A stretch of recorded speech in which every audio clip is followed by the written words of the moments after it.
The best part of your week is about to begin. This is the time where we talk shop, swap stories, and share lessons from our wild adventures in the creative industry. With each and every lovingly crafted episode, we strive to bottle that magic, warm, electric feeling you get after coffee with a new friend or attending a fantastic breakout session at a creative conference. You might start as strangers, but you'll leave as friends. Buckle up, settle in, and get ready for this episode of Making a Mark. Hello and welcome to another episode of Making a Mark, the show where we get creators together and ask them one big question.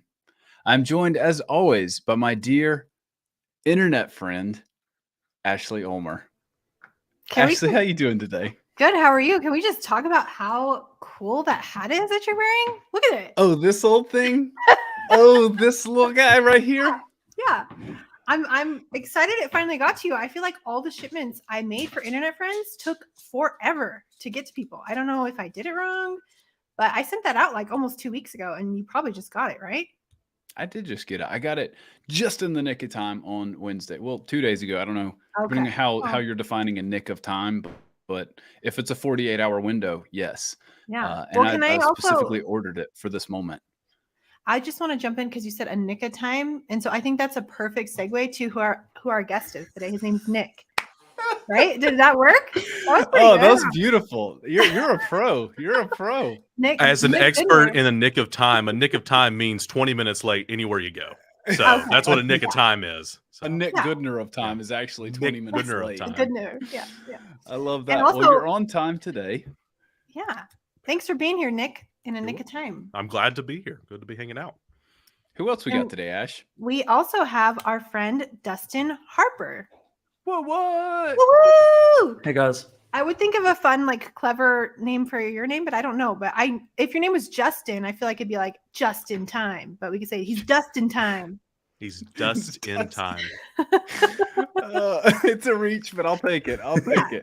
Yeah, He's just change dust it to a in the J. wind, y'all. Yeah, There it is. There it is. Dust in the wind. Yeah. Thanks for being here, guys.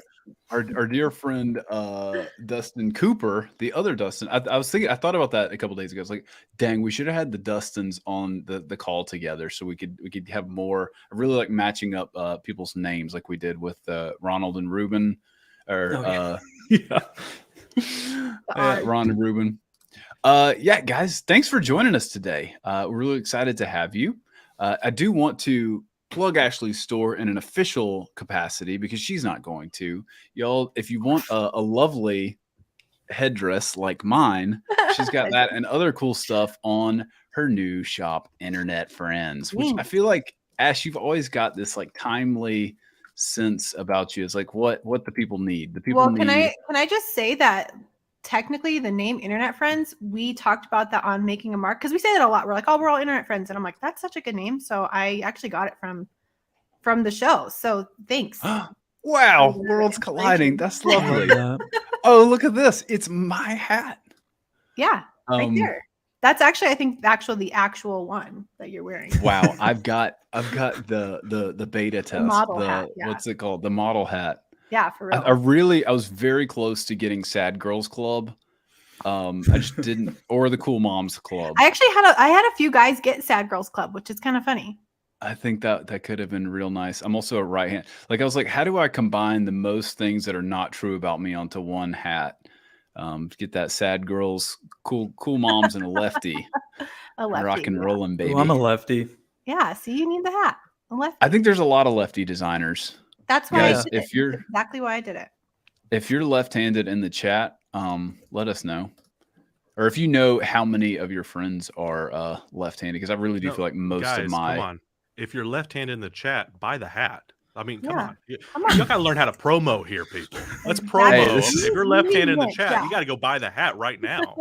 Nick's here to make everybody money. Come on, You guys. you want to Come on. know? I'm all about it.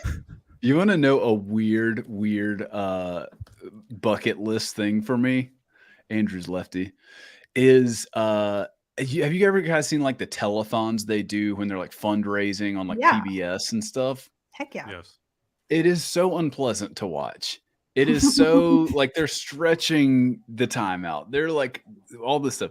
It is not a cool thing, but there's a little part of me that has always wanted to run a telethon.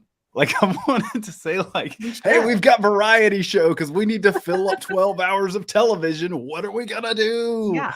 I've thought about doing fake ones as like fundraisers through Bright Coal and like having a live full Technicolor experience for the kids.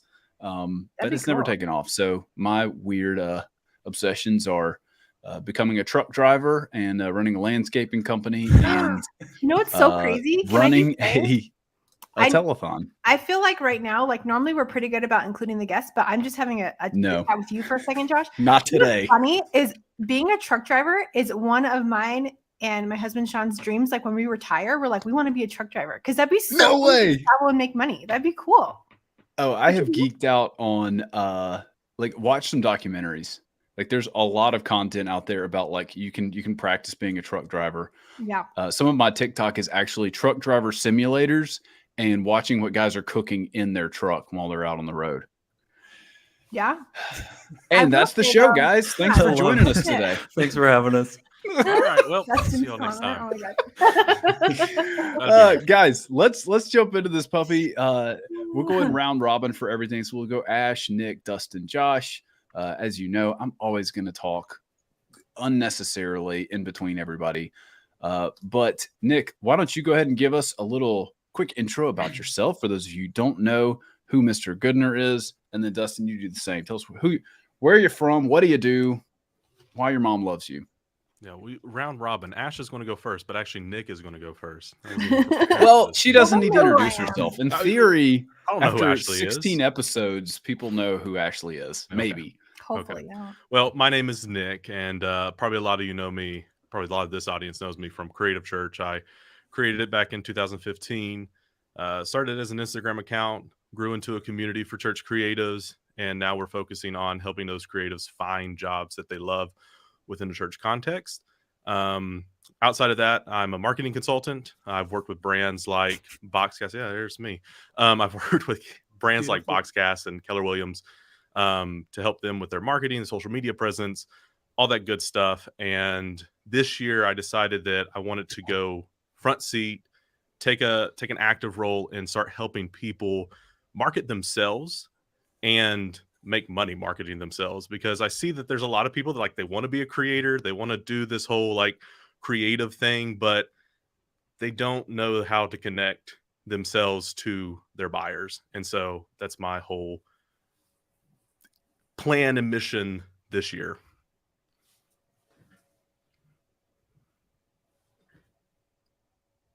I don't know if Josh is on or He's off. muted. Love of God. This just became every Zoom call ever. Wow. Sorry, guys. I had a long fart to let out, and then I just started talking again. And so, I just wanted to say, like, I love this, and I've really been loving the stuff you've been putting out. And I'm not saying that because you're a guest, and I'm trying to be nice to you.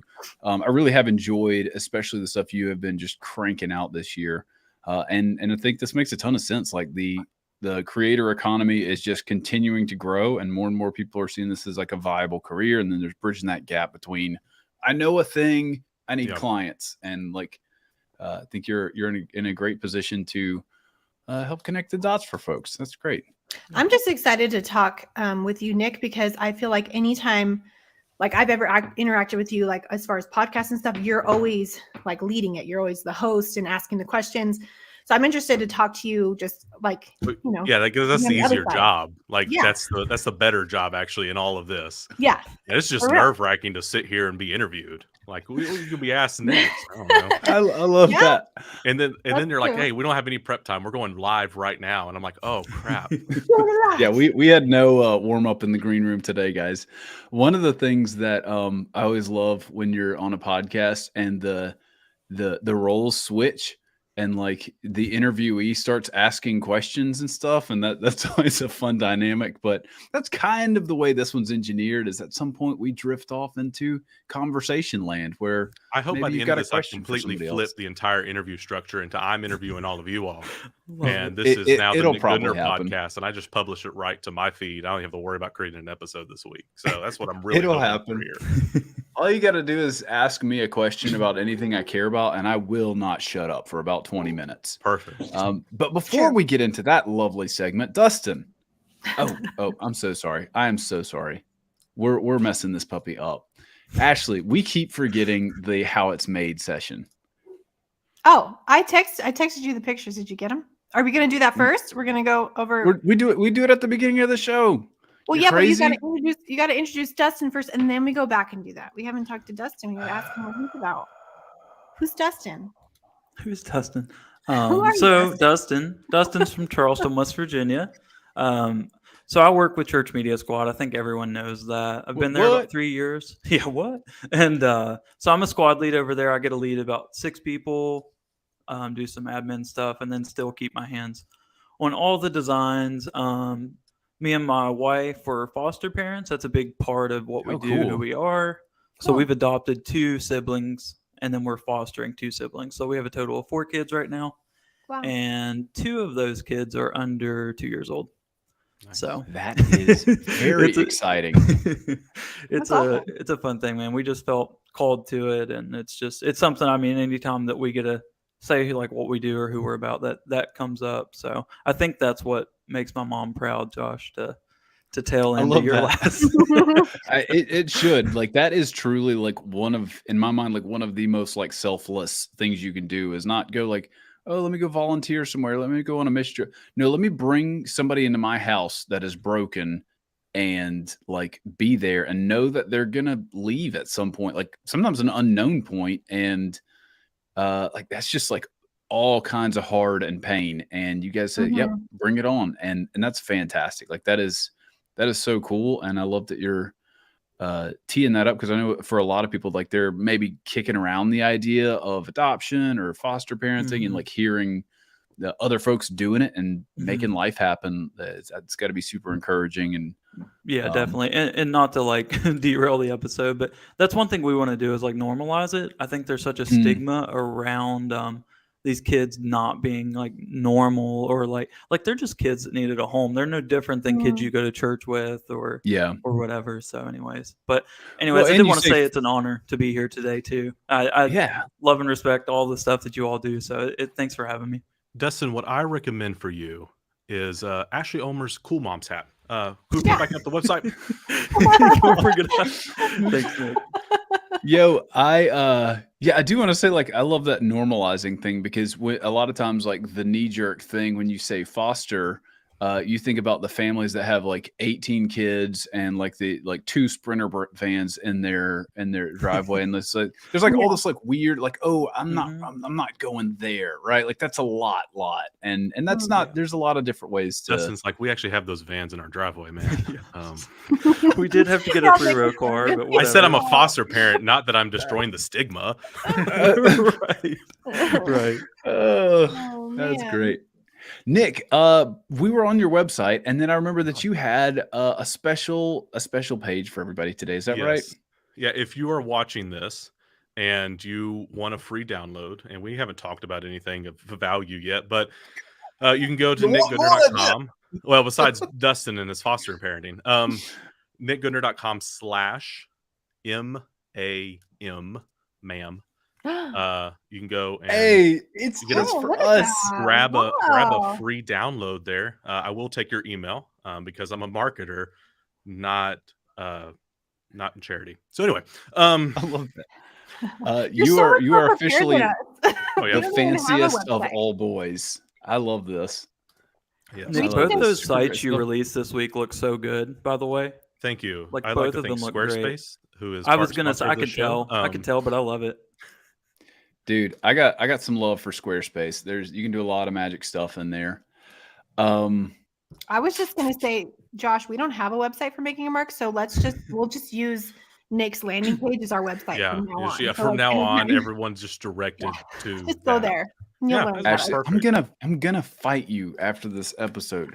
We do have a We do, website. I just don't know because it, you okay? didn't I'm make sorry. it, it's makingamarkpod.com, you ding Well, dong. Nick's is No, cooler, so it's we'll go. yeah. It is far cooler, but we Ashley's have right. a place Ashley's for right. stuff to Just link it to exist. my website. See, Ashley's it's 100% right. it's very transparent right now how much work I actually do with the podcast. I literally just show up. You- So well, I'm like you sorry. said before the show, you're cashing the sponsorship checks and not telling Josh. Yeah, So I get the yeah. Sharpie money. What he is get the does the Sharpie work. money, and Josh makes the website. Yeah. I mean, Exactly.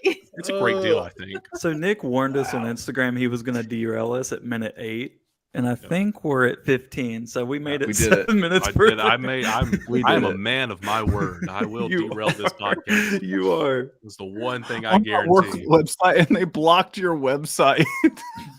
Uh-oh. Wait, they I blocked love my that. website? Yeah, you said a cuss word at a conference one time, and now you're blocked at church. Never I again. love that. I love Mhm. that. And you're like, no.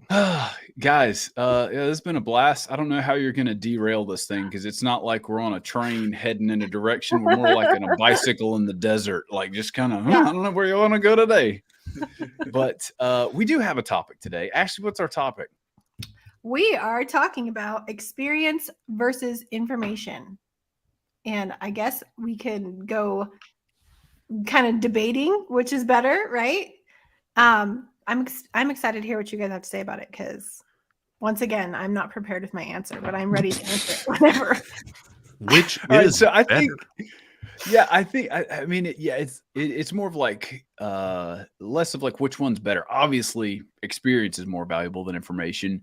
But I Mhm. think what's gotten me thinking about this one is a post that Nik had a few weeks ago, or at some point in the near or distant past. He said those two words, and I said, that's got me thinking. Let's talk with some friends about it. And I think that, like there's a lot of ways we can go with this thing. We can talk about how robots are taking all of our jobs or will be in the future, and about like maybe lessons learned and like where you maybe went into a situation with something you had read in a textbook or in a blog post or been told by a smart person, and then you got into the real thick of things and found out like, oh no, that's not how this works. It turns out there's more than 5 steps to building a website, unlike all of the agency websites that they promise. There's a lot of bends and turns and lessons to learn along the way, and things that you got to pivot and deviate from the main course or prescription, if you will. So I don't care where you guys want to start, but we're really just kind of playing around with experience and versus like just having raw data or something written down on paper. I think the first place that has to start is we have to define what type of experience we're talking about. Yeah. For instance, if I get my arm cut off, I don't want another guy who's had his arm cut off helping me with my arm because he's just experienced the arm cut off. I want a doctor with information on how to fix my arm. Okay. So I think it's important to really quantify like what experience we're talking about. We want quality experience whenever we're like addressing this issue between information and experience, because even though the doctor might not have ever experienced his arm being cut off, he has the information to fix your arm, right? Come on. So That's good. Having that like let's put it in that bowl first, because anywhere we work from here now, we understand that there is a quality factor in both of these. For both. Right. That's There's a fantastic. quality factor in information. There's a quality factor in experience. It's not really either or which one's better. It's both, and it's just what's the quality of those things. Yeah. How do you qualify stuff before you get down the road? Because like I've been sidled up to people who have been doing something a long time, and like we'll be talking, and I can quickly smell like, oh, you've been burned, or like something has happened in your life, and this is not passing the sniff check of like this is specific to you and cautionary tale. Okay, noted. But it's not like, oh, let me write this down. And like, how do you frame that stuff out? Like, what parameters do you put on that, Nik? I think it's just coming down to, I mean, every person that you're going to hear from, you're going to have an internal sniff test that they're going to have to pass. And it's going to be based on the information, the foundation that you have within you. And it's going to be different for every single person. Somebody might grab my content, might grab my information and go, oh, wow, this really hits me. Hits where I'm at. Nik kicks me in the face in the good way. Like, this is great. Somebody might look at me and go, man, this guy's arrogant. All he cares about is money. I don't give a crap about him. I'm probably not going to reach those people, and that's fine. and it's okay. But it doesn't negate the fact I have experience doing this. Mm. It's just you have to be the one who makes that judge on every single person that you come across, especially the people who are giving advice online, because online lets you have information with no experience and lets a lot of people have information with no experience. One of the things I like to look for is, has this been repeated by somebody who's in like the wider space, right? Or is this something that this one person has said like out of random? Or is it something that's just popular right now that they're talking about? Like there was this AI thing going on this week and a post, I can't remember the post, but I could see instantly that when I saw this post, I was like, this person has no real experience with dealing with emerging technologies. They have no real experience with using AI. What it sounds like to me is they're just afraid of it. And it's getting really popular. It got really popular amongst creatives because creatives are also afraid of it right now. Like we're all afraid of AI. Like what's AI going to do to our jobs, right? And so we get really nervous about these emerging technologies. And some people just like to play into those fears. But in reality, they don't pass the sniff test. Even though they're very popular, even though they have a lot of followers, even though they've been doing this a long time, what they said here doesn't pass the sniff test, at least for me. So yeah, that's super good, and I think it also reminds me of something. I'm terrible at remembering names. I remember the gist of killer quotes, and then like butcher the quote and can't cite the source. So that's gonna. I only operate in visuals, so I can't tell you what the words were, what the person who said it was, but I can tell you what color it was. I can tell you what color it was. It was black and green. So that's what's about to happen right now. Yeah. Somebody smart said, we spend a lot of time sipping at advice and like trying on advice for size and like listening to a bunch of different people. Yeah. And what we need to do is be much more thorough in vetting where the information is coming from, and then do not push back at all from what that person is saying. So spend a lot of time finding a sage mentor person that you trust, like find reasons to believe what they're saying, or like, and then when they say something, do it. Yeah. Don't push back. Don't like say, like explain it away or give reasons if you're having a conversation with them. Like let them give you that hard medicine and then you go do it. Because otherwise you're just kind of like picking and choosing what feels easiest and most comfortable. And rather than like actually listening to your doctor, if we're going to go back to that analogy. I would actually take a little bit different take on it. I think every single piece of advice should be weighed, like critiqued. Everything should be brought into the critical eye. And I take this, I'm a Christian. I went to Bible school. So I have a lot of like Jesus jukes and Bible references. I take this from Paul when he's talking about the Bereans in like Acts.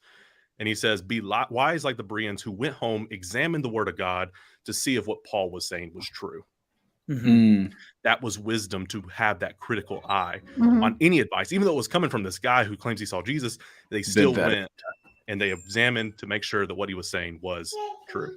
Right. If you're the guy speaking and you know your stuff, you want it to be examined. Right. You know, and I think that's what I think of whenever you like someone who's valid wants you to put them under the microscope because they can just prove to you that their way or their thought process or even their experience is actually what they, you know, what needs to be seen.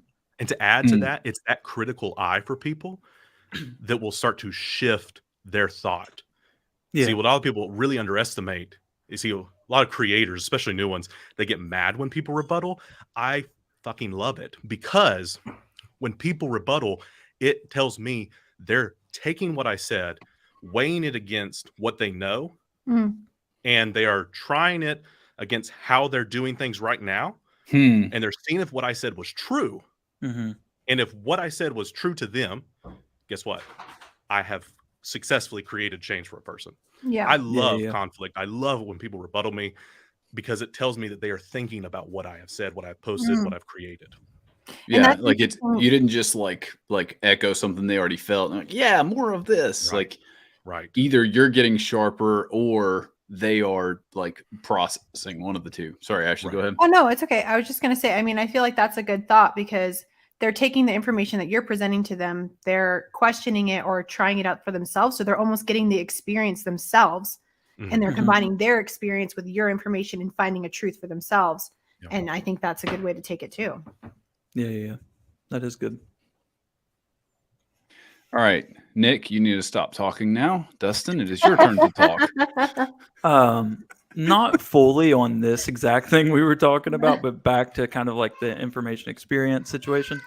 I think, sorry, one of our kids is about to leave the room, but How dare It's you? fine. have You're a kids? cool mom. How dare you It's have all more. right. You're a cool but, mom, and Ashley's going to send you one of those hats. Thanks, Nik. No, but one thing I think of is like kind of a rule that my team operates by is like three things. So like you want to be the professional in the room. That's kind of where we start.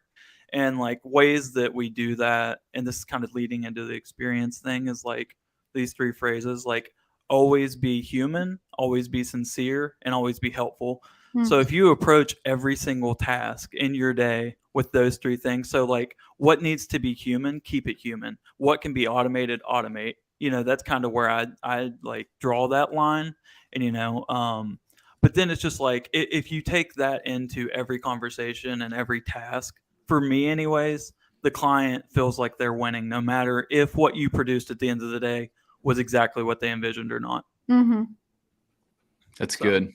Yeah, I think That's good. Acting like a regular, like real human being will really smooth over a lot of situations. It's wild. It'll make you more like present and do better work, but it also really helps like bridge the gap between relational issues. And I don't know. I just feel like we get into attempted robot mode way too often and way too easily.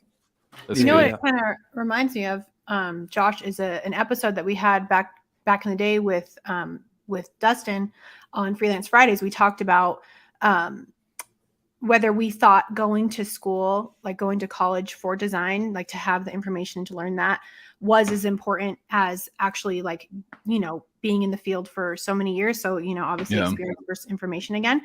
And I think for me personally, I think just like Nik said, they need to go hand in hand, because obviously you need to have the information to do our job. Like we need to know what we're doing to do it. But then also I think experience comes with a lot of like learning how to relate to people, to clients, to build those relationships. Like that's, to me, I feel like that's more important than knowing everything about design. Because like, I mean, I went to school 2007. Like I've been doing this for a long time. I haven't learned like a lot of the new ways to do things, but because of my experience, I can figure it out. Like I can figure out how to do it.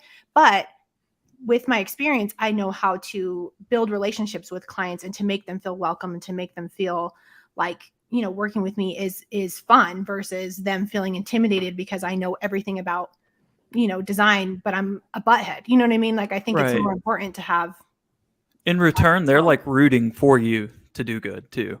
Yeah. Once they see you as like a mom and as like whatever Christian creative or whatever. Yeah. Once they make that connect, then they're cheering for you. They're not waiting to critique in a negative light. It's like, no, I know that she has it under control. Yeah, for sure.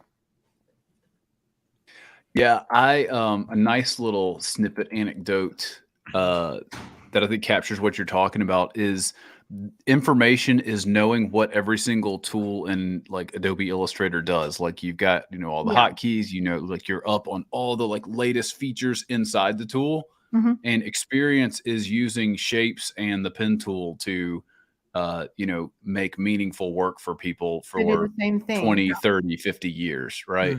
Yeah. And so it's less about, how fast is your computer? How shiny is your office setup? Like, what credentials do you have? And more of like, can you do the work? Show me that you've done the work. Dad, the hot girls here back in the chats. How do they always find us? They found my OnlyFans. Oh man, they followed Nik. Oh great. That's why the site was blocked. Oh. That's correct too, bro. Block user. But I mean, this kind of I think goes a little bit hand in hand of what we were talking about last week with Joe and Josh too. Is whether you're creative. I can't remember the exact topic, but basically like whether your creativeness is something you learn or is it something that's established over time. But so I think you have to have that experience, but then also there's a little bit of that special sauce that's in there that you learn and get from the information that you've learned throughout the years as well. The sauce made this episode. Let's go. It did. Every time. I'll always bring it up. I love it. All right. So I don't know if I had an answer yet in that thing. I have talked 3 or 4 times now, but yeah, another kind of way that I think about this is if we're combating the robots and the rise of the AI revolution, right? Because like frankly, like it's a matter of years before you can go take all of my body of work from Pinterest or Instagram, dump it into a machine, and then it farts out something with your name in my style. Like that day is coming, right? And if you like today, Friday, January 20th, that feels at a core level terrifying, right? Like, why would someone need me? Like, what's the point of learning to do these things? Is kind of the response. And I do think that like the missing ingredient there is like, okay, but why did you make those choices in the process? And you've still got to have like, yes, you can replicate a look, but you cannot creatively and actively think. And in your words, Dustin, be a human in the process. Like that is the missing ingredient, not because like there's some innate value to humans. Yes, there is, but like when I walk into a conversation with somebody who needs a logo, like we're evaluating, okay, what do you need to look like? I'm not saying, we need to follow a trend. We need to look like someone else because someone else's thing is going well. We need to like look at like, what do you feel like? Like, what is it like to shake hands with your pastor? What is it like to be in your best small group? What is it like to, sit in your best worship experience of the year? And let's try and map something onto the best parts of what you're already doing rather than, like, okay, let's be Elevation Junior or what have you. And you can't, someone in your organization can have that epiphany and that conversation and go through that series of meetings, but a robot cannot do that. A robot can take inputs and make outputs. And I think, Nik, that was one of your original points on information, or one of the things that like brought this up to the deal. The thing that a lot of some designers have to be afraid of is the designer that has to be afraid of this is going to be the designer that reads a brief and puts out the work in the brief. If you're that level of production, which not a lot of designers are, it's a very small group. Like there's no fear here because a lot of designers, like as soon as you grow past that operation, you begin to step into what I call like a level 2, level 3 designer, which is you are no longer being hired because you can operate. You're being hired because you're a tastemaker, because people want to know what it is you like about this design, what you like about what's going on, what you like about what's happening in this world, and how you see the audience and what you respond to. AI can take what we've already created and recreate it. Yeah. What AI cannot do is create something new that you're experiencing because you had 2 neurons connect and it just made this snap in your brain. And all of a sudden, oh, I don't think I've ever seen that happen before. I don't think everything's been done or anything's been done like that. I'm going to try and do that. And then you create this wonderful piece of art, right? Or this wonderful creation. So I think people need to understand that, if I'm a level 1 designer right now, I might be a little bit afraid. Okay. But a lot of us, we move past that very, very quickly. Yeah. If I'm a level 1 creative, we move past that very quickly and we start to become those tastemakers because we have taste and we have style and we have something to offer our client and our bosses. And we shouldn't be afraid of AI. What AI is going to probably do is make your life a hell of a lot easier because you're going to be able to create content faster. You're going to be able to get things out faster. You're going to be able to create automations that are going to help you really make what you're doing in the creative space a lot easier and eventually probably produce a little bit more. So I don't think we should another tool. It's just another tool in your belt. Yeah. You know what I'm saying? Yeah. It's just I guarantee you this. I guarantee you this because I read a ton about Disney. And one of the things that hand-drawn animators feared more than anything in the world was Pixar. Pixar is going to come and destroy our jobs. Pixar is going to destroy our craft. You guys watch the recent Pixar movies? They're way better than Snow White ever was. It makes things better. Technology makes things better. It only destroys things in the movies because people want to prey on our fears. Because we're all afraid that something's going to come and upheave our livelihood. But after studying markets for years, what I've learned about people, not much upheaves our livelihood. We take transitions slowly. We move into things. We grow into things. And the concept of AI, there's a lot of theories of what it can do right now. But once you become a practitioner of it, we'll get to really experience what it can do. Yeah. It's like the same concept of like, a surgeon who uses a robot to, perform surgery. They're still, it's just excelling what they do and making it more precise, but it's just a tool in their tool belt. They still need somebody to be there with the brains to run the surgery. Diagnose. Yeah, exactly. They still need the information and the experience there. But the AI or the robot is making it a little bit easier for him to do his job. That's good. Dustin, so you're a team leader and you guys are working like in an agency model, and you're like cranking out tons of jobs all the time. And I know y'all have like a bunch of processes in place.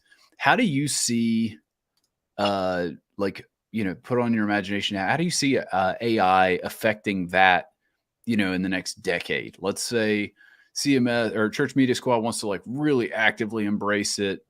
And you'll have like a huge budget set aside to like, we're going to like leverage the machine. Like what are some like immediate ways that you could see that working? So I think like a lot of our team prides themselves on being already very efficient. And like I said, keeping what needs to be human, everything else that can be automated, like building the art boards, using like whatever the auto chat deal is to like do a welcome introduction, do all that stuff. But we actually have, I think, 8 people on our team out of like 50 or so right now that are in an AI channel. And that's what they're doing. They're trying to leverage, how do we utilize it in the best way to, to serve the church? That's like at the end of the day, we want to serve the church in that way. I mean, as far as what he's saying, like, I would like to think, even though it's agency work, that the bulk and probably all of our designers are above a level 1 because we're looking at briefs. And what I like to think of with our churches is they're inviting us into their homes and we're learning their rules and we're learning their brand and we just want to make their brand voice louder. So I think as far as utilizing the artificial intelligence, it'll be to make us more efficient. I don't think it'll replace any of the idea like generating or any of that. I mean, we're already using it for like celestial pieces. And, if somebody wants a series on like Revelation or even like Genesis or something, first and last, but basically just any way that we can utilize and like we're trying to healthily see it as a tool in our tool belt. And that's why I kind of said that earlier. There's people who do it beautifully, but I think that the people that are leaning into it on the team, I'm not really one of them. Like, I'm not afraid of it. I think it'll be a useful thing, but I'm not relying on it too hard personally.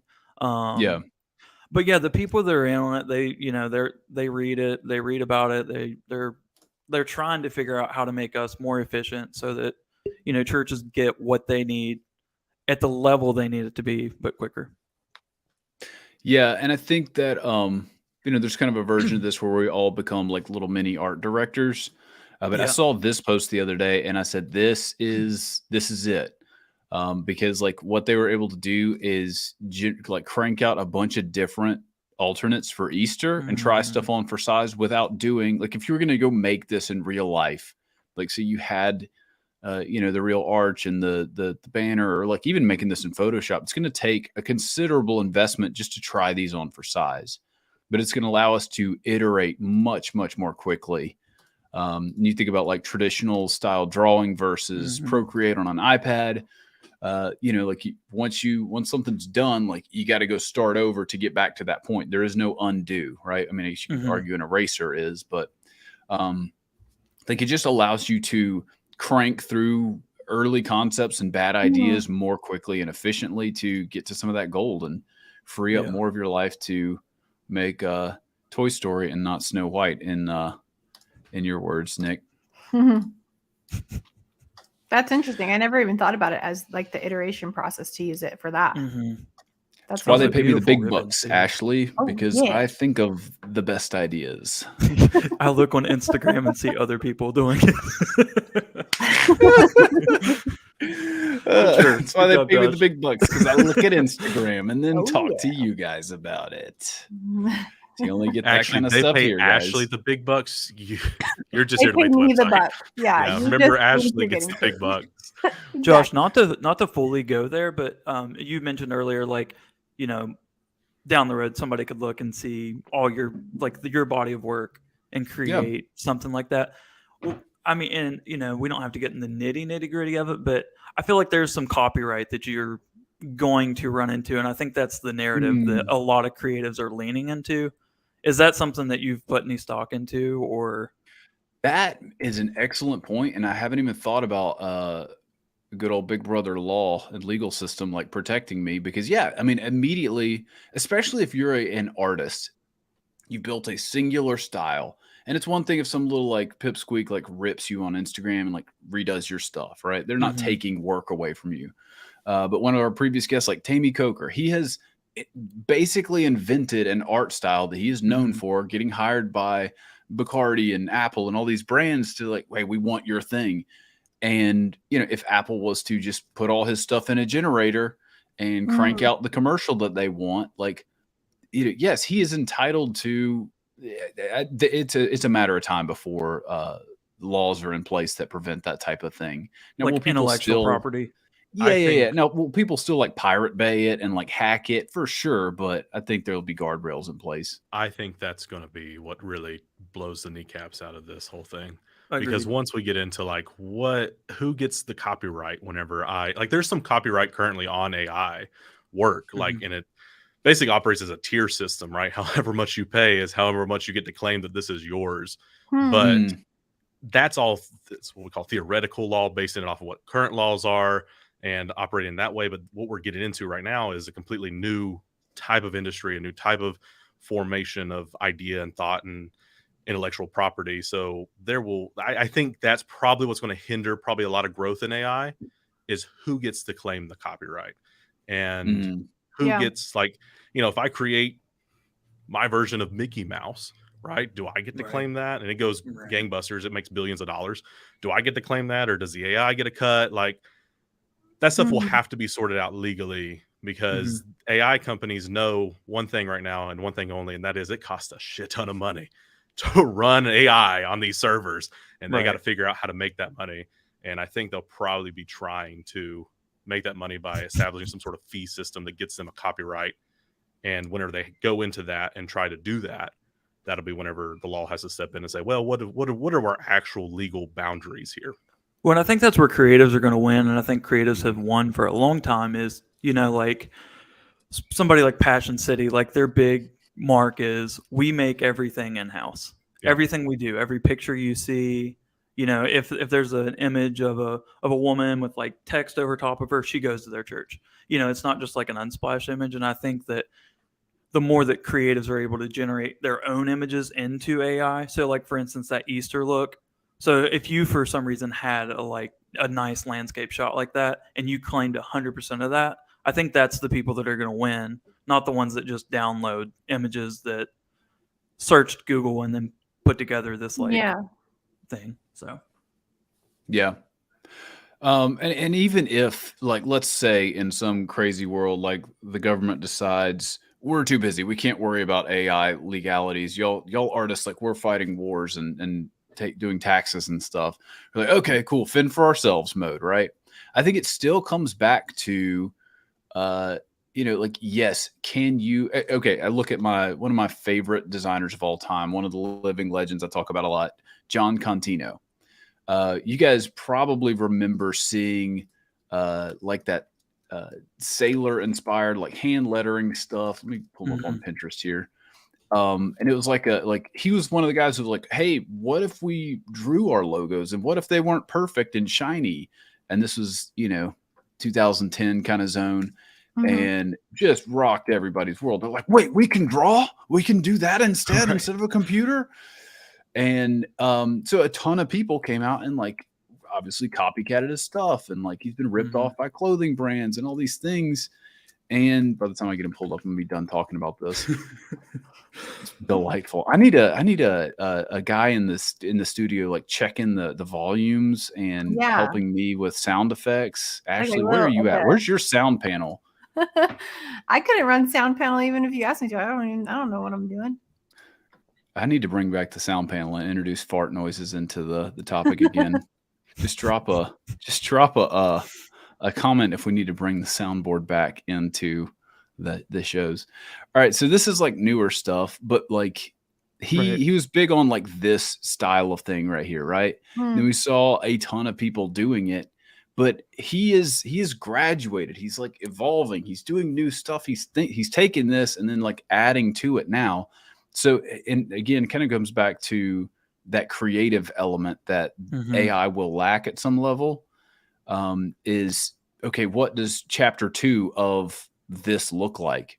Yeah. Like a human has to figure that out, and even if the human is sourcing 200-year-old prints to get there, there's still that creative element. And maybe that's the thing, is it can't be truly creative. It can't truly create art. Like what I heard someone say recently was, sure, AI could write the best episode of Seinfeld, but could AI actually create Seinfeld?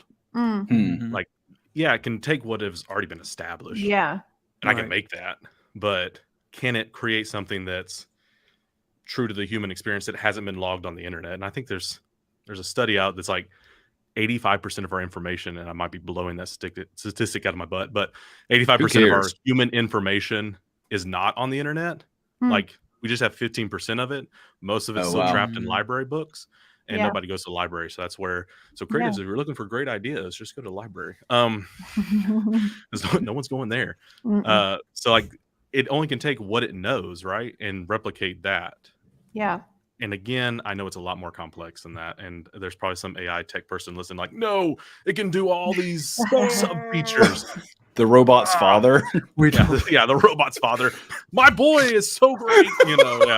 My smart boy. He's so smart. Pinocchio, show them. Gosh, I love that quote. Really funny. We don't cite sources and fudge statistics. Hey, it's you're close. It sounds good. It's like 80% of the, just like random throw it out there. Funny. I mean, I think it's only 20%. I've completely blown the statistic. I am not going to sit here and tell you all that I'm great at statistics. So don't believe that for a second. 60% of the time you're full of it. Yeah, like 80% of the time, 90% of the time. I have no idea what statistic I'm pulling. And up. 20% he's cussing. So this episode's just gone. I like to cuss to get rid of the religious followers. Remind them who I am. They all just thanks drop for off. thanks for culling our herd, Nick. That's fantastic. I'm all for it. I mean, no one's surprised. I would cut him that's been a thing that we've kind of decided behind this the scenes here. Is like, we're not going to censor our guests. We're going to have people who may or may not be believers, or may say things you disagree with, or may be just absolutely wrong about something. But if you were having coffee with them, if you're having lunch with them, would you ask them to leave? Would you tell them, shh, you can't talk anymore at this lunch setting? Like, no, you wouldn't do that. Like, this is a platform where we talk and we share and we have our thoughts. And I'm basically like laying bricks for guests that we have planned for future episodes. This is not padding Nick's erroneous behavior on this episode. Padding my advanced vocabulary. Yeah. Like the viewer rate has dropped every time. We're actually doing Dustin pretty good Cooper. with the Dustin live Cooper video. asked me before. He's like, "Are you going to cuss?" And I said, "I didn't ask him the cussing policy." And to be totally There frank, is no I don't cussing fucking care. Like, I just want to do it. I just see what happens.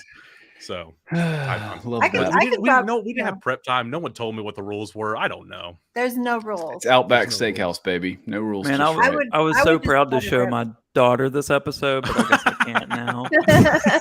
She's 2 years old. She won't get it anyway. She's We'll have you back, Dustin. Oh, We'll hey, get you I'm back. sorry. Nick's not allowed next time. I'm joking. I love Yeah. it.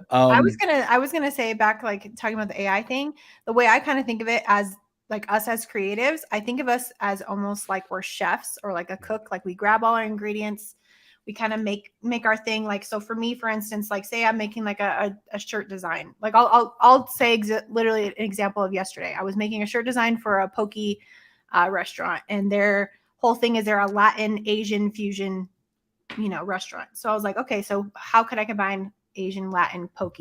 I was thinking like a chili, because it's here in New Mexico, and fish, like a fish.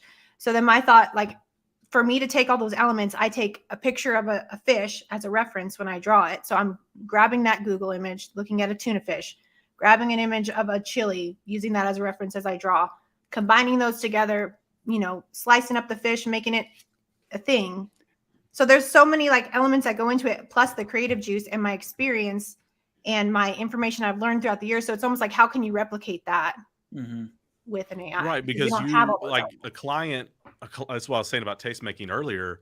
A client's not going to know to enter all that into AI. It's probably not going to think about it. Most clients, they're going to be money driven, budget driven. Not a lot of clients are really creative driven. That's why they're hiring you. And so they're not going to think, oh, let's make a tuna chili. And that sounds awful, but yeah, tuna chili it is. Yeah. They're not going to think to put all that stuff together. That's what hiring a tastemaker means. Yeah. Again, the people who have to be afraid are those level 1 designers who are just grabbing that brief, being hired to put something up. Yeah. That job's probably going to go away. There is, though, interesting thought process behind that job going away, which my friend and I were talking about yesterday. And that is a lot of starting creatives. That's the job they have, is to take the brief, design it. Like that's how you get better to do what you do. Yeah. If we remove that from the market, if we remove that from the creative process of growing into being a creative, what does that do to the creative industry 10 years from now? Right? Like, do we crush a lot of creatives' dreams? Because it takes time to really become a tastemaker. It takes practice to develop you're crushing the experience. Right. You're crushing that experience. You just got a whole bunch of information, people. Disagree. You disagree. I disagree. And as much as Grandpa Josh, who has gone and done crappy work that I don't want to do, because you got to put in the reps and build the 80 banner ads at different sizes, that's boring work. Like, and I want to say, like, you young whippersnappers got to do that same thing. I think what's going to happen is they're going to say, no, like Nancy the robot does that. What we need you to do, Karen, or whatever the intern's name is, it's like, I want you to come back to me with 15 ideas.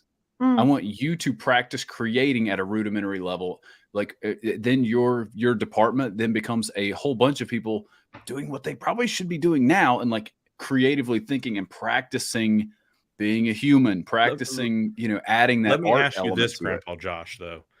At what point in your career did you learn to ask those questions? Was it the first day you came to the job? No, but I think what we're talking about here is now, whenever I talk about doing the shit work, I'm not talking about 5 years doing the shit work. I'm talking about just those first 6 months of being a creative. You learn a lot in those first 6 months being that creative brief producer guy. And I think every creative has to go through that in order to deal with people, clients, and know what questions to ask. So you don't think you can just bypass that season of the grunt work? I think you can. I think you're going to fall on your face.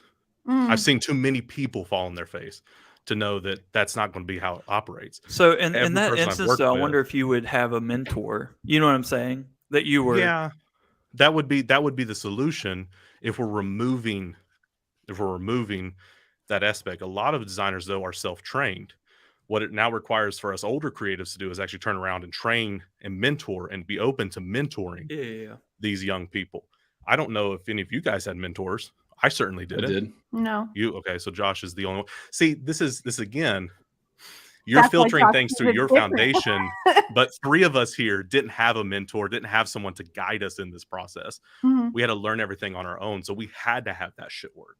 To be fair, left-handed, you wouldn't have to deal with this stuff. Like, right. If I was only a cool mom, I wouldn't have to deal with this. Exactly. No, to be fair though, I've grown a ton with the squad I'm with now. So like, I think to some level, having at one point like 8 to 10, now 50 creatives being in my circle, like, I don't know if it's fair to say I didn't have a mentor, but to land that job, I definitely did not have a mentor. So it's like, I don't know if that changes anything, but that's kind of where I was at. Constant growth. Yeah. and growing into the things that you're doing is always required, no matter what job you get, no Mhm. matter who you are as a creative. It's always going to be about constant growth. This is why you will have to do this to beat AI. However, I do think Stay that hungry, baby. getting rid of the grunt work, maybe not for people like Josh, who had a mentor, who had backing, who had someone to teach him what he maybe had a structure to do this. Yeah. Maybe not people like Josh, but for the 75% of us who do have to grow on our own, learn our own, removing that crap work does take away something. And that takes away All right. 75% of the industry. That statistic was correct, so good job. Yeah, thank you. That was math based on dividing 1 out of 4. All right. It's what we call a straw man poll in statistics. I love that he paused though. He was like, I was like 3 out of 4, and I was like, that's 75. we'll get there. We'll get there. And Making Snow White mark. still sucks. We'll teach you math. We'll teach you math. All right, no, for real. Let's. I'm down to have this conversation. We're doing your dream here, Nick. We're wrestling in the comment section because I can't see the comment section. Am I supposed to? Be able to see that? I'm saying proverbially, and yeah, you should be able to see the comments. People have been popping off over here. No, so let's put this in practical stuff. We've been talking like theory and stuff. Let's say, I want to become. I see people entering the creative space. It's 2038. Robots are doing a lot of the grunt work, right? Yeah. I want to have a job. I want to work at Silverstein and be on the creative director board that they have where they're whipping the robots and they're cranking out stuff, right? That's my dream. How do I bridge that gap? And you're saying the only way to get there is by me opening Photoshop and doing a bunch of bad work and building things out to get there. And the robots are doing all of that now. The only way to get there will be to do that era's version of shit work.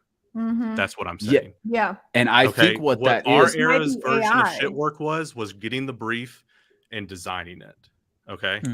What 2038's version of shit work looks like, we don't know. We don't know how this is going to change. Putting your keywords in and doing AI. Yes, it could be typing out and producing AI artwork. This is what I'm saying. I have a thought I need to get out before you react to it. Let me at least lay my thing down. So I'm that guy trying to get in, right? And so I have maybe gone to some sort of formal education where I learn the tools, or maybe I'm do like we do today and get on YouTube to learn the tools. I know how to open Photoshop. I got that part down.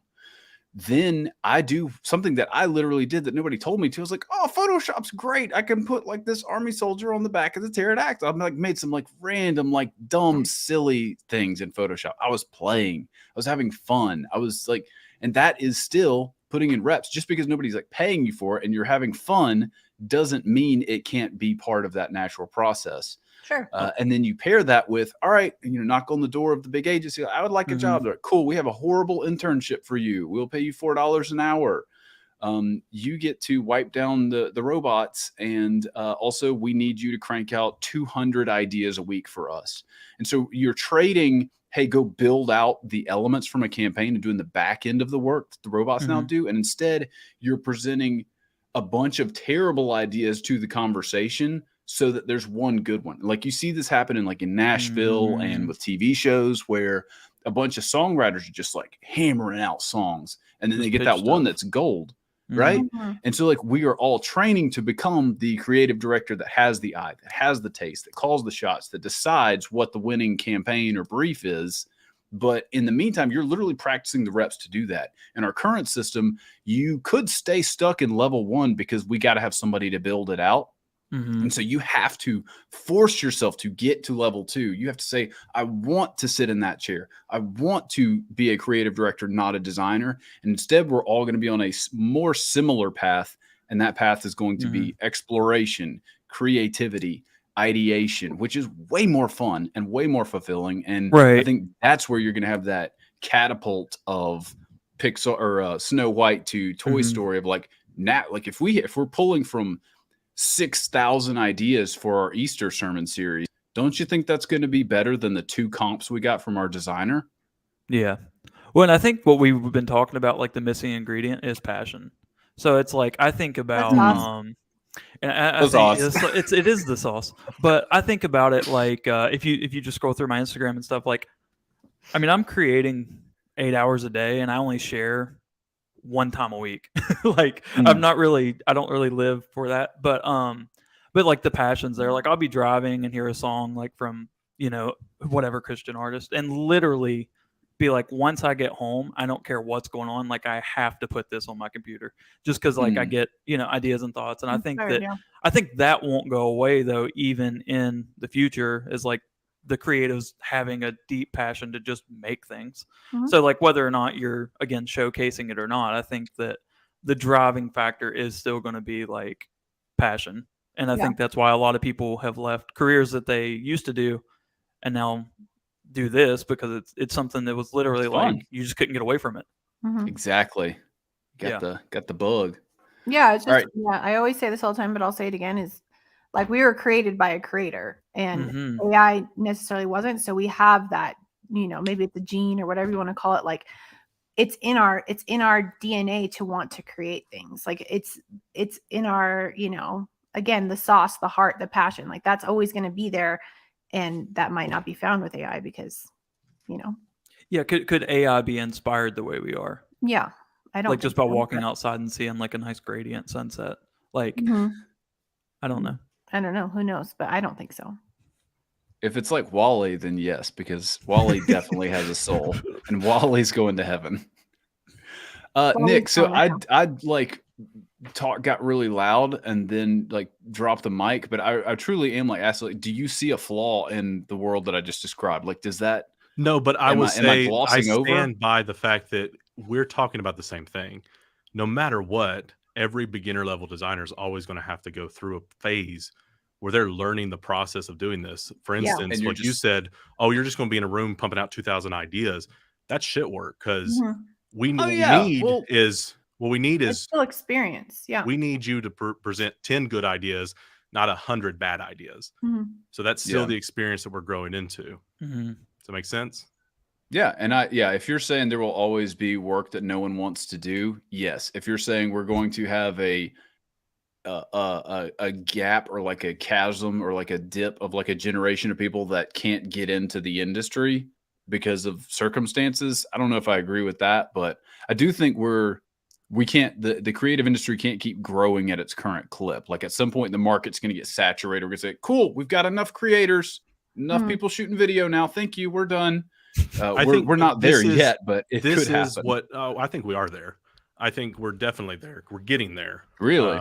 Very close. Yeah. I mean, just look at what's happening. I mean, you got TikTok that completely revamped. Everybody's a designer. Everybody's a creative.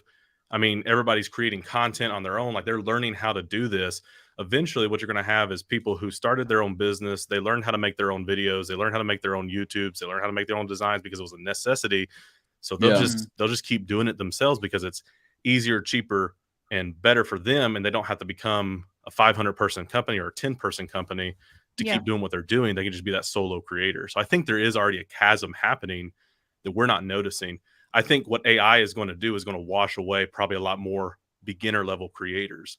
And what you were talking about earlier with like that Easter design, like, AI can generate this, but then I come in and tweak it. Right. You eliminate a person who can tweak it 20 years from now because they never put in the reps to learn Photoshop to begin with. They might know that Photoshop exists. They might know that all these tools exist, but they don't know how to tweak something. They only know how to generate the AI. And that's how the industry will completely change into something completely brand new that we won't even know how to describe right now. Like, and this is all theory. This is all guessing. So we don't know what. So we've got another parallel here from like literal graphic design. And I would love to kind of hear, do you feel like we lost something from the days when they would literally like cut out from like do collage style artwork, like where they're cutting stuff out? And this whole drawing prompt thing, we're about to see it. Yeah. Because none of us, I'll speak for myself. I know how to design. I don't know how to draw. Yeah. So in a way, I lost something. I wonder if we kind of lost the. It's not marketable. Yeah. It's not extremely marketable to have that skill right now, which is fine. But I don't have it. I feel like in an essence, we like lost the wonder of the design. And I think like you look at somebody like Aaron Draplin who like goes and still is physically getting items and like his fonts are being developed by him studying old signage and stuff. And I'm sure you guys are the same, but I still get so inspired just like going downtown and seeing like brick buildings with like washed out font because literally Yeah. seasons and seasons of somebody who like painted it and it looked beautiful. So I think there's a little bit of like wonder that's missing because you can get on and get like a tape texture from like shout out to DNG or JBC. All these guys have their own things, and We love you. You're part of the problem. Right. Shout out. Right. Here's a promo code. Right. But in 2 minutes, you can grab a film strip pack and take your design from like a level 1 and designer to beyond that, because but again, you have to know how to blend the textures and make it make sense for the art. But what I'm saying is, I think some of the wonder is gone because some of the effort has been done for us. And you think like when we look at the context of like Josh, just as example, like a few years ago, he went through the shit work process of learning how to design logos, right? Like have that rough hand drawn John Cantino, what was his name? John Cantino. Yeah. Have those kind of style logos. He went through the process of learning how to do that. And right? I'm still bad at it. Like the You're- real but boys you're say getting I a lot can't do it. And Yeah, see what yeah, you add, you're getting a lot better. What you add though to the creative industry is an expression of a logo, a graphic, a company that I'm never going to be able to create because I didn't learn how to draw. I didn't convince myself that drawing was necessary. So when we lose creative skills, whether it's to AI or because of technology advances, when we do lose creative skills, there's always, like you said, wonder, something is going to be lost. And so I do know that 20 years from now, something will be lost. Will it be marketable and matter? Maybe not. Probably not. Yeah. But it'll be that one kid who's like, oh, I'm going back to my roots. I'm going to be Photoshop master, like, I'm doing the old school way, Adobe Photoshop CS, I think that. I think it's gonna be like, we've seen probably. I mean, I'm not a photographer, but I think they've seen that kind of trend even with like going back to film, right? Or even like we see it like in fashion, right? Right now, everything is Just gonna be more like 90s, boutique. like like in once AI has experienced its peak, everyone's gonna be like, well, we want that classic feel again. Let's go back to the way it was, and it's gonna repeat itself. That's what history always does, and I think it'll kind of do the same thing in the creative industry. Missing the authentic, I think, is kind of a good way to put it. And I think there will be a way to find a job as a creative, no matter whether you embrace AI completely or you're doing things the old ways of Photoshop, Creative Cloud, where you're like, oh, I'm going to design everything on Photoshop. I'm a boutique designer. I use Creative Suite 3. I use CDs to make your digital arts. I had to bring in this, like, how people are getting like into vintage video games and they're buying the old CRTs. And they're like coming in and, they got like the monitor stuff. You got like an old school Mac, like the ones with the colored background. And like your photos on your websites are like you're sitting there like this and in front of the screen, and it's doing the little line thing, because film can't capture the lines properly back then, so it's doing that thing, and you're like, I'm a classically trained designer. Classically trained. Classic. There it is, right there. There it is. Hey, does that thing still turn on? No, I don't have a charger for it, so I need to get a charger. But does it have a CD drive? What happened to it? I had this when I was 10 years old, so it probably broke at some point. But it's so cool. It like runs off of a car battery. It literally, I don't even know how to charge it. You gotta hook it up. For real, I don't even know if they make this kind of charger anymore. I have to go to a thrift shop or something. You turn it on and it goes, the whole room goes. My house just explodes. Yeah. The lights dim a little bit. Every LED light's like flickering. You're like, what is going on? The thing stops up. Yeah. The whole Mac sound.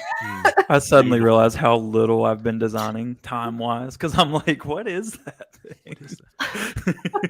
No, that's probably an age thing. If you don't know what it is, it's an age thing. No, Dustin, how long have you been doing this? Since 2016. So. Okay. Yeah. Doing it well, 2019. Wait, can I just hold on? When did you get saved versus when did you really get saved? Like that's the. So I got conversation baptized at 6 at church camp. Can I just be clear though? Can I just be clear? This Mac shell, I didn't design on this. This was mine when I was 10. I'm not that old. Oh, okay. No. I know. I'd be like 50. I just believe that you were designing on. No. Like you were. To be fair though, this is a second career for me. I started off in like physical therapy, and then there's a whole big long story. But now I I'm want to here. say this to Dustin's point here. because I've been designing since 2011. Okay. And this was something I wanted to add early. We're going to take it all the way back to when we're talking about experience and information. Thank God. Yeah, back on topic here. They really see, I told you all I would take control of this podcast eventually. He did it. To bring it back to that, Somebody mute this guy. I think experience, this is one thing that really is important about experience that we need to note is quality time versus quantity of time. Like, I've been designing for 12 years. I'm nowhere near as good as Dustin. He's been designing for 4 years, 5 years. I don't know how to do math, but he's been designing half the time I've been designing. He's a far better designer because he's spent quality time doing that. And that's one thing we got to learn about experience.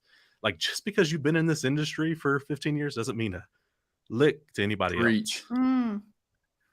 Yeah, that's something that I always want to like conversations that I want to handle with kid gloves is the prickly, frustrated person who has been doing this for 20 years and sees their job eroding and the creative direction going to younger people. And like some people are pushing, and I think I've talked about this other times, like some people get on the bike and they push every day of their career for 60 years and nobody can catch them because they didn't stop, right? Well, and what's not on display, though, is the grind of it. So, like, I literally spent the entire pandemic in Illustrator because I didn't feel like I was skilled enough in Illustrator because, I started making more apparel stuff, and I was like, no, I want it to be, like, genuinely, like, top tier, like, fashion quality. And so I think that's something, I'm not, like, patting myself or anyone, but it's, like, a lot of what's not on display is, like, late nights that creatives, like I said, and just like, I remember back in 2015, I was working with a church plant, and that's how I kind of got started. I was just like, that doesn't look good. I don't know how to make it better, but I'm going to know how. And that's kind of where the journey started. And then I feel like I got better and better. But yeah, so I think to the people that are a little bit salty, who are just doing like, obviously we don't want to not rest, but the people who are just literally doing bare minimum to be a creative, like, they don't have that grind. There's a quote that all of them like to use too, because I've seen them before on Twitter, Facebook, Instagram, all those. They all say the same thing, which is like, my 10 years of experience trumps your 15 seconds in Google. Again, that's what I'm addressing here is if you weren't quality developing 10 years of experience, actually sometimes my 15 seconds of Google does trump your 10 years of experience, right? Also, I do want to argue with Zeke once we... Yeah, I was about to pull that up. He says quality is in the eye of the beholder, and he softens it or hedges with a lull at the end. I'm gonna say Zeke's my boy. Go easy on him. I love Zeke. He's been on what level? No. So here's what I'll say about that. True, absolutely. Quality is in the eye of the buyer, 100%. He said beholder. However, buyer. I'm almost say buyer, the person who's buying the artwork. The consumer. Okay, that is 100%. We all make true. crap work. It is true in that regard. However, it's not in the eye of the expert. Boom. Okay, quality is in the eye of the buyer, but not in the eye of the expert. Yeah. And I have a different style than all these guys here. I have a different style than my wife. Okay. And you're wrong for it. And I'm wrong for the style that I have. And your mom still loves you. I can sit here and say, well, this coffee mug is the aesthetic of the future. Okay. But I only sell one coffee mug that is the aesthetic of the future. Right. Then obviously this wasn't a quality coffee mug. It was just something I liked. So yes, that is true. Yeah. Quality is in the eye of the beholder, the buyer, whatever you want to say, but it's not in the eye of the expert. And what you need is a lot of experts defining quality. Yeah. All right, man, what a great tee up for something Josh just mentioned here in the chat. Would love to hear all of you define quality time. And if y'all want to get real deep in the weeds on defining capital Q quality, go read a book called Zen and the Art of Motorcycle Maintenance. That puppy is deep, heavy, insane, and they spend a lot of time unpacking quality, and it's fascinating.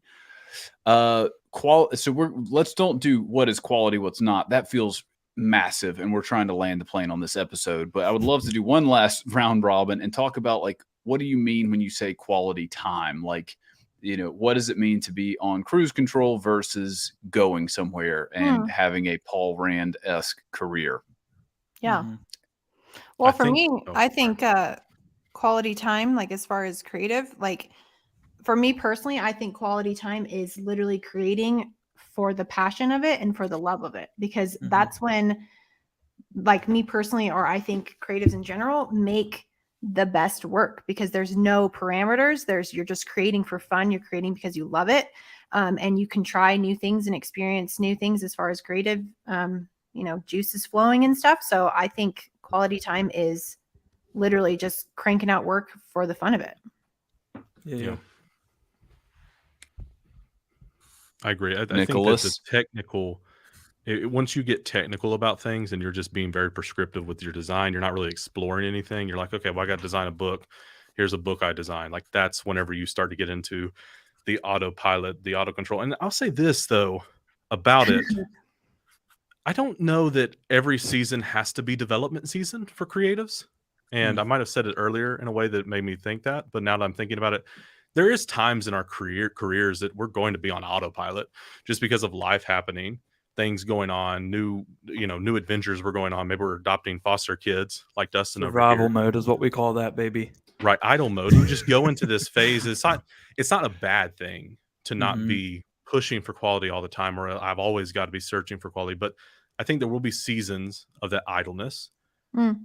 But there also should be accompanied by seasons of growth, of seasons of change, of seasons of learning emerging technology, of seasons of really diving into what it is that you're doing, your passion, and refining what makes that passion that you have.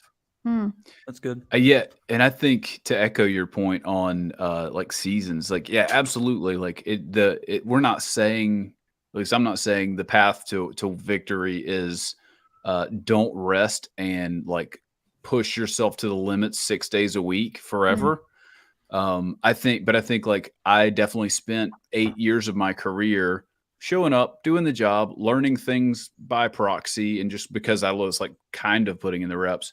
But the significant growth happened when I was being more intentional about stuff. And so if you're looking over the course of, I was trying to think of like an appropriate amount of time, but like even a year, and you said, the stuff I'm making now is similar to what I was making a year ago, then I would say you need to evaluate like what you're doing a bit, right? If your plan is to grow, and if you can't see a difference in that, like there's room in a year to have, hey, we're going to go vacation in the summer, or like the kids are home, we're going to treat that differently, or we know we're having a new baby, or I don't know why all my things are kid related. I'm a dad, whatever, but like you're going to have life related. I don't have kids, so I don't know. I think it's just Dustin. He made us this way.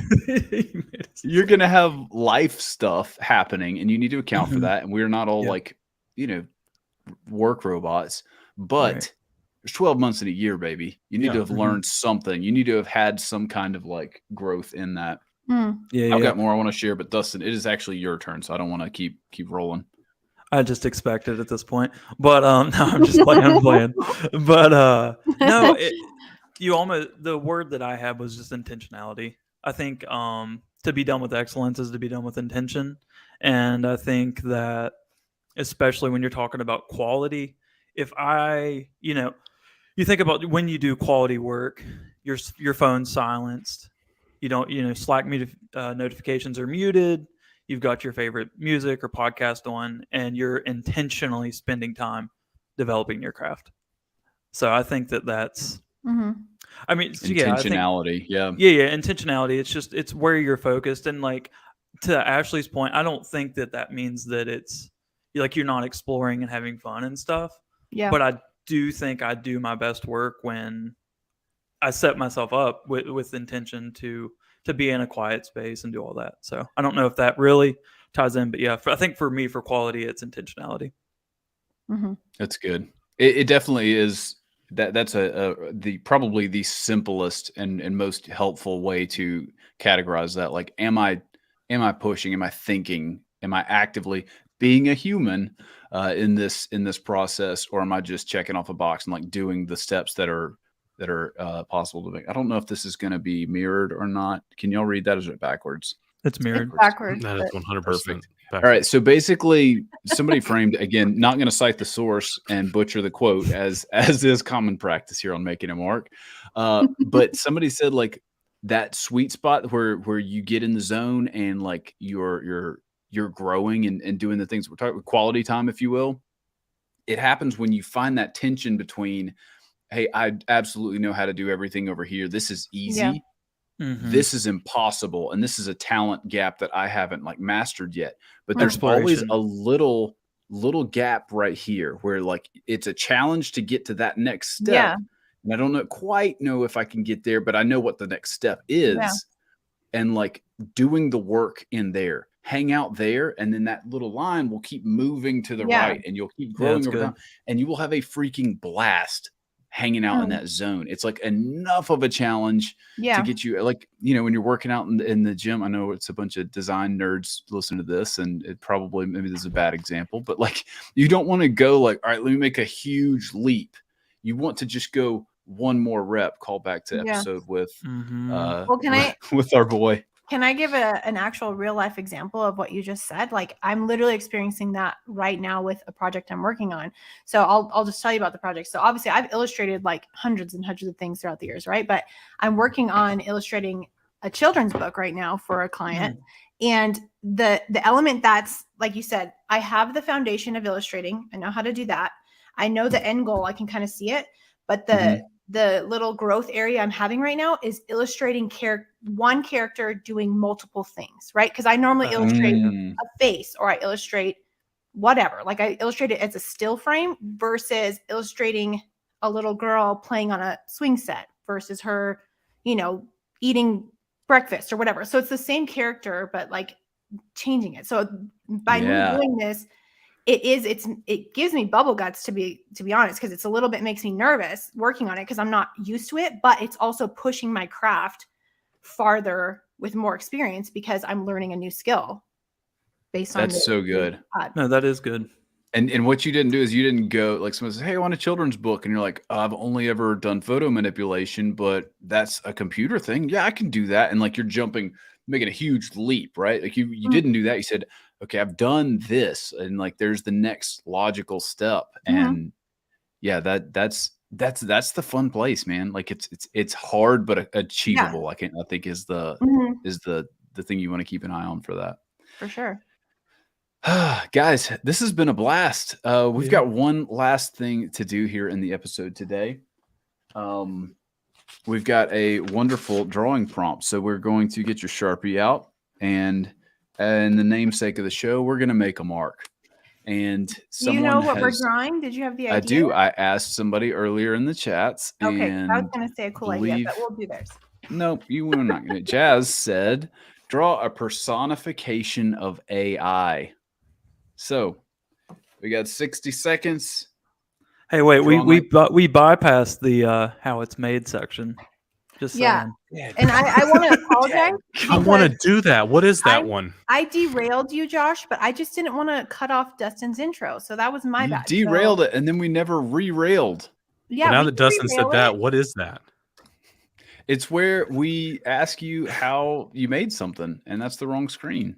Dude, 60-second round robin, how it's made. Ready, go.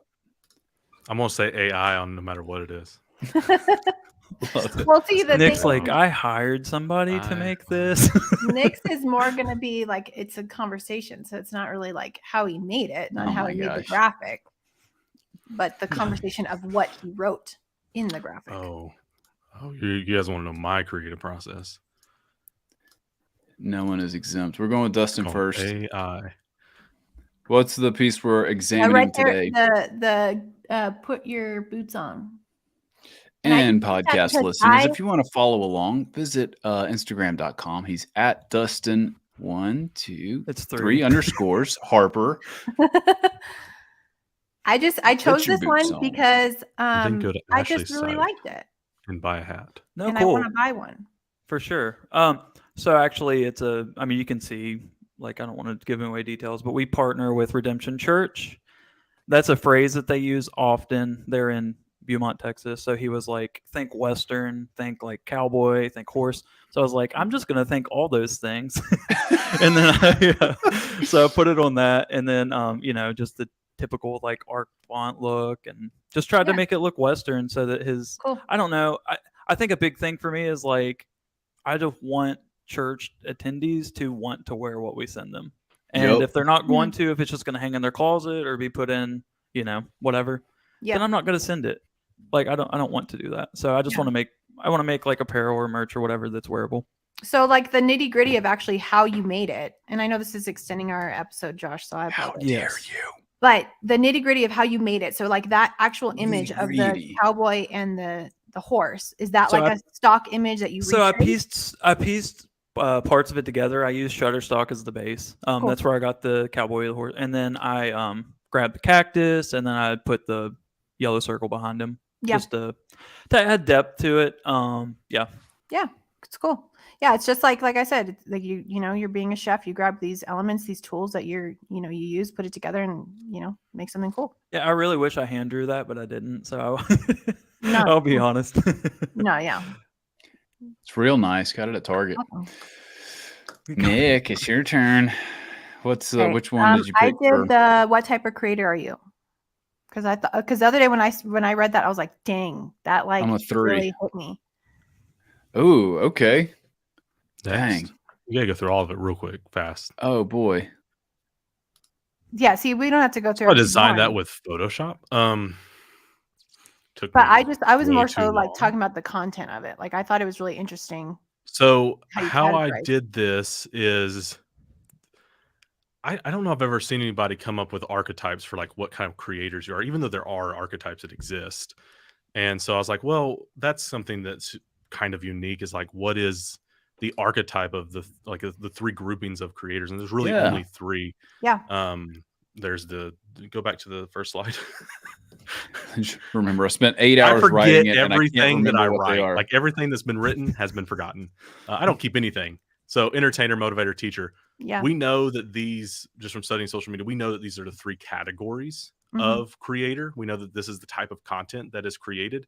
However, I don't think I've ever seen anyone associate them with actual real life people. So that's kind of where this came from. It started off with everything that I do. Starts off like way too long, way too explanatory, way too much, because I've been a writer for 15 years and it gets stripped down. The editing process for a lot of my content takes longer than the writing process, because I can spit out whatever, but it takes so long to actually strip it down and get it. And to Dustin's point, I actually did do this myself. I've been doing all my sliders myself this year. So I love that. Yeah. So I did it. I still have design chops, No, I know you do. Sorry, I called you out on that. Wow. That was really offensive, Dustin. I just thought the actual content was super interesting as far as the different types of creators. Because me personally, I think I can relate to all of them. And it actually kind of made me think of a second, like, what am I like? I don't know. Like, which, and that's the thing about it. Everyone will leverage a different type of content piece on their feeds. Like, especially if you're an authentic self brand, you're going to leverage entertainment. You're going to leverage motivation. It really comes down to just what you're doing on a consistent basis. Like for me, consistently, I'm educating, even though I do throw in entertainment posts and educational posts. I consistently, my role is entertainment. Sure. Nik, all 3 of us pretty darn well. I want you to assess us, to give us the Enneagram number. Like to get the Enneagram number. So I would say all 3 of you are entertainers. And the reason why you all 3 fall in this category is because you're showcasing your work. You're not doing it in a way to really inspire people with your work. You're doing it in a way. Not trying to help you get here. Just not trying to teach. And that's okay though. Look at me. Because you're a lot of people pull away from this is where you're probably one of 2. Your wing would be inspirational or motivator, right? Because you're motivating me to be a better designer. You're motivating me to think of things in a new way. So I would say probably primarily entertainment, because what most people are probably following for, probably there are other designers who, even though it's not entertainment in like I laughed really hard when I read this post, it's still entertainment because you're not watching. This sounds bad, but they don't take a lot away from it, other than the fact that they saw it and it was inspirational. It was fun. Yeah. 100%. And I think the wing thing makes a lot of sense too. Like, Yeah, I'm going to be think dropping that- a book, and this is going to be the whole like I'm gonna redefine the Enneagram. I'm gonna bring it down to these Bro. 3 categories and just call it a day. If there's one, you talk about being the armchair anthropologist. If there's one thing I know about people, boy, people love like categorizing themselves. They and love learning, stereotypes. People love them. Dog, please give me a quiz. Dear God, I need to know which Disney princess I am. Like there is a aching desire for all of us to be categorized, and I don't understand it. I feel it. I embrace it at some level. But yeah, there you go. I think it's to be seen. I think people want to like feel understood. And for one little moment, after you fill out the quiz on Facebook, you feel heard, you feel known, and that little hole that your mom left in you that was never filled with understanding or wow, we just got way deep in that. So dark. Well, that's going to be the So preview for the show today. And that I have goes a back great to, relationship with my mom. She loves me. She listens to me. We're rocking and rolling, baby. Wanting to be understood goes back to this, to my hat again, right? I want everyone to know that I'm a lefty and I'm extra creative, and I want they're people to for relate. sale. They're for Yeah, they're sale. for Like sale. that's You can buy And them. they're forced to. That's why people buy into that like really niche stuff too, because they say like I am by association special. Mhm. Wow, I just highlighted myself there. Just my You know what I mean? Like they're saying like, Yeah. oh no, like I'm a part of a thing that other people are not a part of, and it's not an exclusive thing, but this is true to me. It's not true about everybody. Mm. Yeah. Man, Makes you special. We all got wanna be unique, bro. philosophical here. I'm special. I'm a special snowflake. All right, you guys have had enough. Dustin, thank you. Josh, remember when me and your wife met the first time ever? We were both crying, talking about our father issues. Nice. Dustin, I love you, dog. Yeah, that's also true, Joel.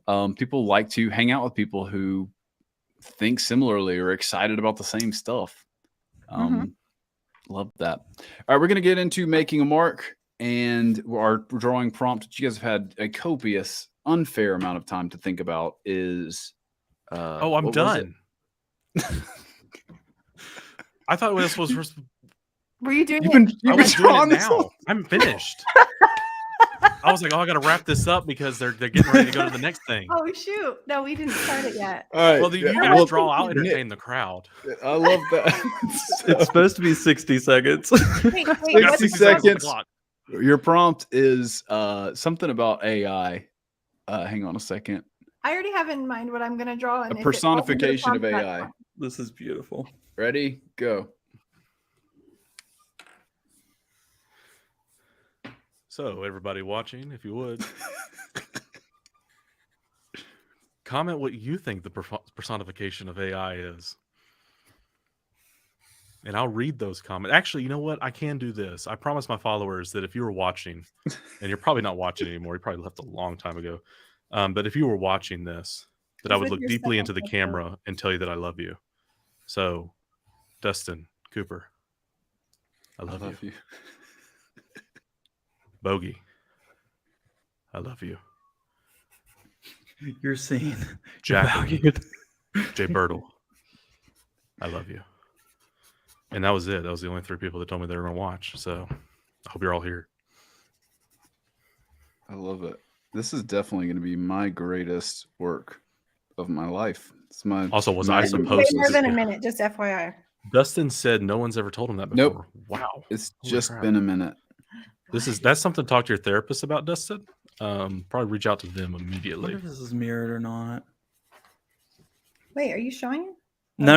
I was just trying to see if my camera was mirrored. All right. Pencils down. Show us what you got. Okay. We kind of did the same thing. No Alright, so way. Josh, We all go at the same time. Everybody show, and then we'll go one at a time to talk about our arts. Hey!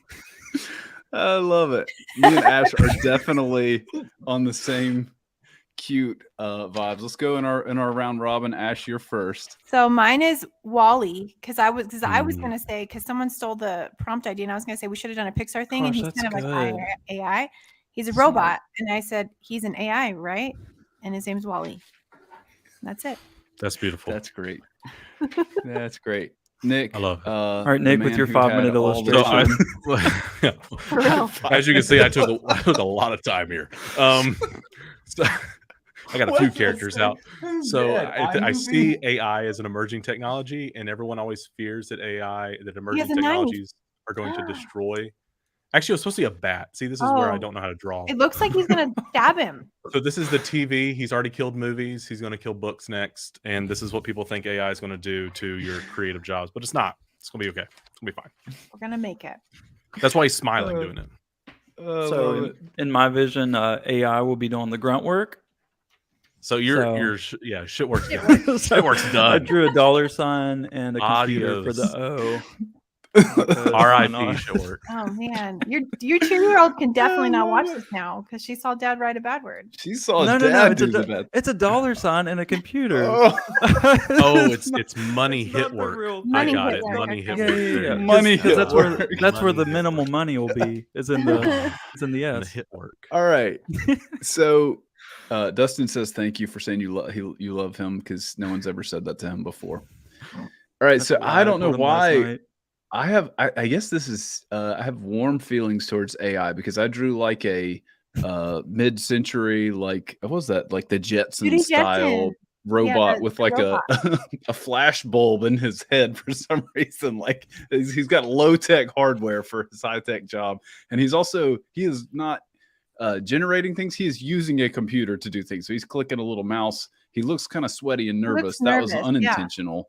That was because he knows I'm coming for his job. That's what AI doesn't know is I'm coming for you.